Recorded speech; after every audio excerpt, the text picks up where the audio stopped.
The main counterpart to the coalition of ordered governments was the UIR, also known as the Union of Independent Republics. They play a big role in the Gears expanded universe, being the rival power to the COG prior to the Locust War, but their soldiers and armor designs were never really showcased in the original Gears of War trilogy, which is crazy to think about. But the UIR were expanded upon in the comics, as well as the games that came after Gears 3. So, as always, I'm your host Abz, and here are the different UIR soldiers and armor in Gears of War lore. In the COG, the soldiers were called the Gears, and for the UIR, they tended to be named the Indies. The UIR infantry shared similar equipment as COG forces.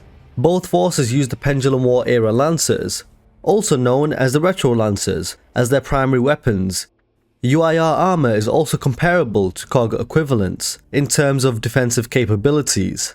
However, the UIR also had some of their own signature weapons, most notably the Bushka, a semi-automatic drum-loaded grenade launcher, as well as the Markster semi-auto sniper rifle, which was the UIR's answer to the COG's longshot sniper rifle. Both of these iconic UIR weapons were manufactured and used during the Pendulum Wars. Many UIR infantry formations consisted of different models and types of armor. For every type of armor, there was a male variant and a slimmed down variant as well for the female Indies, but the armor designs as a whole are vastly different to the COG. The most common type of armor in the UIR is the standard issue green armor, better known as the regulator armor. These sets are worn by your standard Indies and has the UIR letters stamped on the chest plate. The emblem of the UIR is found on the left arm and backpack sections of the armor. Some of the regulator variants include a clip-on point for the standard issue UIR combat knife. This is most likely reserved for squad leaders. The backpacks of the armor serve as an ammo pouch for the belt-fed rifle used by the infantry.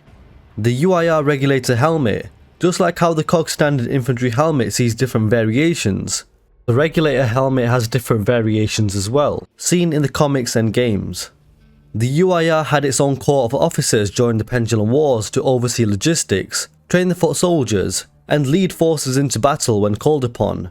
And so, the armor worn by the experienced officers of the UIR was a completely different set compared to the regulator variants. It was a much slimmer variant. This could perhaps be for better mobility, but the lighter materials used for this armor set are unknown, so they could be superior materials for all we know.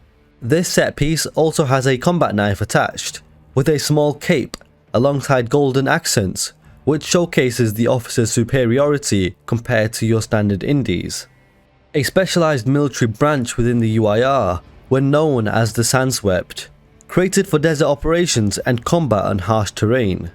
As they dealt with harsh desert environments, Sandswept troopers wore lighter armor, which trades overall protection for better heat dispersion. The Sandswept troopers wore ponchos due to the climate, and they were given additional ammo pouches and gear to better survive in dry environments for a longer duration. These UIR soldiers were armed with a multitude of weapons, and the Sandswept unit patch is sewn onto the right shoulder fabric of the armor, with the standard UIR armband being present on the left arm. Another special operations rank within the army were the UIR elites, an elite force of experienced and specifically trained Indie soldiers that were the special force of the UIR and were seen as their equivalent to the COG's Onyx Guard. Experienced in unconventional warfare and sabotage, the UIR elites had an interesting armor set. When it came to the Onyx Guard, their armor was head and shoulders above the COG standard infantry armor, but this wasn't the case for the UIR elites armor. The UIR elites armor was actually the exact same as the standard regulator variants, except for one thing: the colour, as it is painted in navy blue, along with a white skull at the front with the iconic UIR lightning bolt. Now, there's no official explanation as of now as to why this is, but perhaps the colour and use of the armour may have been a tactical play by the UIR, confusing Gears by perhaps disguising themselves as friendly COG Gears from afar, and maybe being underestimated with their standard looking armour, except the Gears would be in for a surprise, as these UIR elites were highly experienced and not to be messed with. Paduk was a high-ranking soldier within the UIR during the Pendulum Wars. In his early career, he quickly rose to the rank of Major, and therefore had a more specialised, robust armour set. I'm sure there were other, more high profile armour sets as well, just like his, but Paduk is the main representation of the UIR that we have in the Gears universe. Paduk was known for his hatred for the COG, and participation in the torture of Gears, who had become prisoners of war. Paduk also became one of the best snipers in the UIR infantry. On Emergence Day, when the small UIR nation of Goraznia had fallen to the Locust Horde, Paduk and some of his fellow Gorazni were rescued by the COG Navy, but Goraznia was the nation that refused to surrender at the end of the Pendulum Wars, and therefore Paduk was originally taken as a prisoner of war.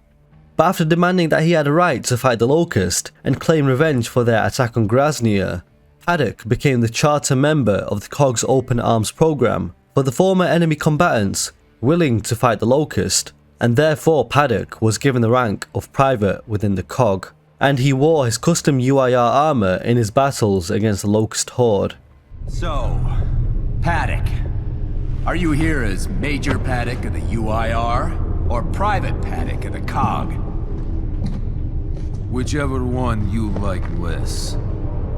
The Open Arms program may have given you our uniform, but you and I remain enemies. Fine. Let's settle this like enemies then. Hey, that's enough! Stand down.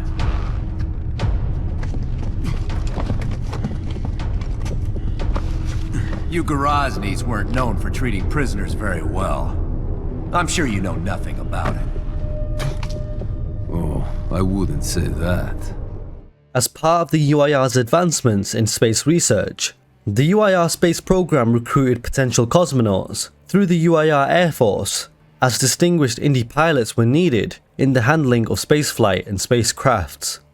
These cosmonaut recruits would then be trained in a cosmonaut training facility. UIR cosmonauts wore specifically designed indie armour that were suited exclusively for space travel. These hard-shell spacesuits were bulkier in comparison to the regular UIR armour, and had a completely different helmet, resembling a classical EVA helmet for spacewalks. Now, it is unknown if these cosmonauts carried any weapons, although the presence of UIR propaganda posters depicting a UIR space fleet suggested that the militarization of space was a possibility.